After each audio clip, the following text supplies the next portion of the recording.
Hey guys, we're going to look at the beginning or the intro lesson to Love That Dog in our poetry unit. So our focus today is we are going to be focusing on the poetry structure or how it's set up, the rhyme scheme, and the tone or kind of the feeling the author wants the reader to get. Our objectives are that you can explain the structure of a poem. You can determine and label the rhyme scheme of a poem, and I'll kind of show you how to do that in a little bit. And that you can infer the tone of the poem and support your inference with evidence from the text, just like we were doing before when we were citing evidence in the text to support our answer last quarter. So we're going to first look at this poem from our textbook. It's called Life Doesn't Frighten Me at All by Maya Angelou.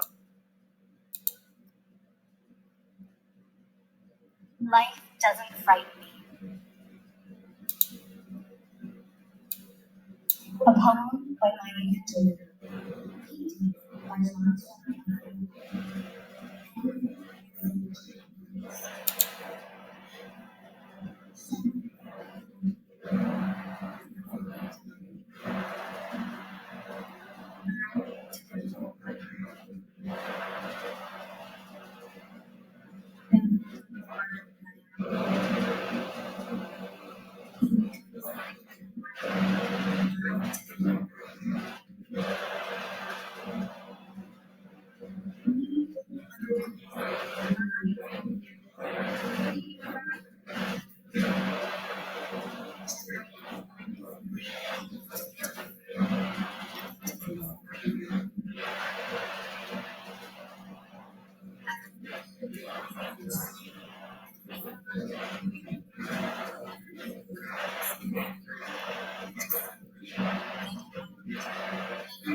Okay, so that was the poem Life Doesn't Frighten Me at All, or Frighten Me by Maya Angelou.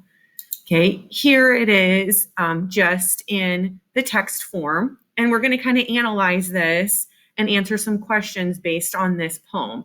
And again, we're going to be focusing on the poem structure, analyzing the tone, and supporting that with evidence from the text. So our first question says, we're going to look back at lines 1 through 12, and we have to determine who the speaker is and why we think the speaker is who we think it is. So if I go back to the text, lines 7 through 12, or 1 through 12, sorry, 1 through 12, I'm going to reread it first. And in my mind, I'm going to be thinking, who would be saying this? Shadows on the wall, noises down the hall. Life doesn't frighten me at all. Bag dogs barking loud. Big ghosts in a cloud. Life doesn't frighten me at all. Mean old mother goose, lions on the loose. They don't frighten me at all. Dragons breathing flame on my counterpane. That doesn't frighten me at all. So in my mind, I'm trying to think, who would be saying this? And if I look back at my clues here and I see shadows and noises down the hall, bad dogs barking, big ghosts in a cloud, mean old mother goose, okay, or the person that is known for the fairy tales, lions on the loose, dragons breathing. If I'm thinking here, first of all, I'm not thinking this is probably written or being told through the eyes of an adult, because most adults, okay, don't talk about shadows or big dogs being scared of or Mother Goose. So I'm really thinking this is being told through the eyes of a little kid, okay, because of these clues. Bad dogs, big ghosts, mean old Mother Goose, lions. And this one especially kind of jumped out at me, dragons breathing flame. Okay, I know that younger kids kind of believe more in dragons. They're in cartoons, they're in their books, and so they may be scared of them, unlike adults. So I'm going to say the speaker is a child. And the way I know this is some of these lines and the things that they refer to. Question number 2. Reread lines 1 through 6 and then 7 through 12. After each set of lines, identify examples of rhyme and repetition and explain their effects. So let's start with 1 through 6. Shadows on the wall, noises down the hall. Life doesn't frighten me at all. Bad dogs barking loud, big ghosts in a cloud. Life doesn't frighten me at all. So first of all, I have to look at my rhyme scheme. If I look here, this first stanza, okay, and that's what we're going to call these like little mini paragraphs in poems or stanzas. It looks like there's quite a bit of repetition in rhyme. It says wall, hall, and all. Because when I'm looking for a rhyme scheme, I'm only going to look at the words at the end of each line. So all of these here rhyme. This second stanza, loud and cloud, rhyme. And then it goes back up and it has all, and that rhymes with this stanza. But I also noticed that it ended each one of these stanzas with the same line. Life doesn't frighten me at all. And again, life doesn't frighten me at all. And I'm kind of thinking, if this person keeps repeating this line over and over, okay, and I can kind of even look ahead a little bit, even though I know I'm not supposed to. If someone keeps repeating something over and over, do you think they really believe this? Do you think they really believe that these things don't frighten them? If you said no, you're correct. Okay, they don't really think that this doesn't frighten them. They're almost trying to convince themselves that these things don't frighten them. Okay, let's look at the next one. How does the length of the lines affect the poem's rhythm and meaning? Well, if you kind of remember, these lines aren't very long. And when I come to the end of a line in a poem, before I go to the next line, it's like a pause.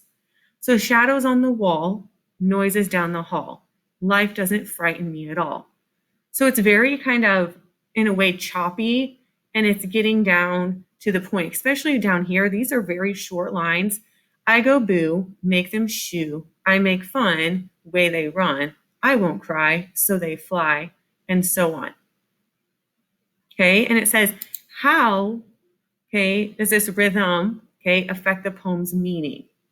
Okay, in my mind, it's kind of almost being read kind of quickly. Okay, and so again, I think this person or child is really scared. They're trying to convince themselves that they're not, but they are really scared and things do frighten them. This last one says we're going to analyze the repetition in lines 41 through 44 and explain how this contributes to the tone. Now, the tone is just the feeling the author wants the reader to get. So that's down here. Life doesn't frighten me at all, not at all, not at all. Life doesn't frighten me at all. Again, this goes back to if someone keeps repeating things over and over, it's like they're trying to convince themselves that they're not frightened in this. Okay, but this person really is frightened in this. So they're trying again to convince themselves that they're not. Okay, all right. We're going to do some practice because we said we were going to focus on rhyme scheme, stanzas, and tone. So we're going to use this song, and it should seem very familiar to you. It's a Christmas carol, okay? And these songs are a version of poetry. And up here are our questions. It says, how many stanzas are there? And again, we talked about stanzas are like paragraphs in poetry. So it looks like I have 1 stanza, 2 stanzas, and then 3 stanzas. So I have 3 stanzas altogether. Now I'm going to talk about the rhyme scheme. And when we label a rhyme scheme in poetry, we're going to use the alphabet. And we're going to start from the beginning of the alphabet to start our first word. And then we're going to go from there.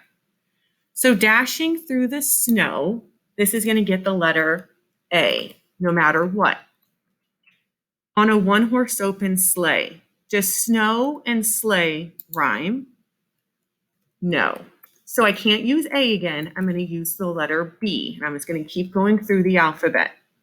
Over the fields we go. Snow and go rhyme. So this is an A again. Laughing all the way. Sleigh and way rhyme. So this is a B. So in stanza 1, I see A, B, A, B. Now I'm going to go to stanza 2. Bells on bobtail ring. Does that rhyme with snow? No. Does that rhyme with sleigh? No. So this isn't an A or a B. This is going to be a C.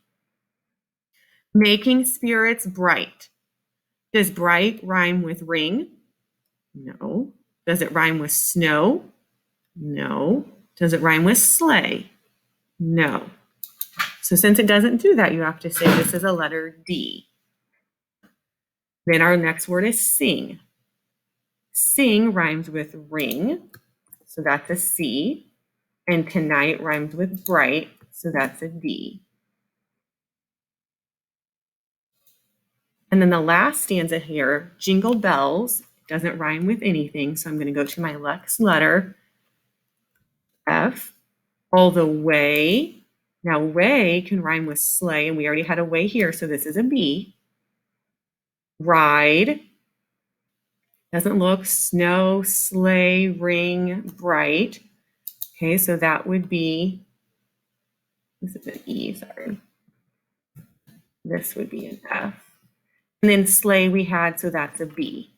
So there's our rhyme scheme. We're going to keep the same letters associated with the same rhyme through the whole poem, no matter if you're in stanza 1, 2, or 3.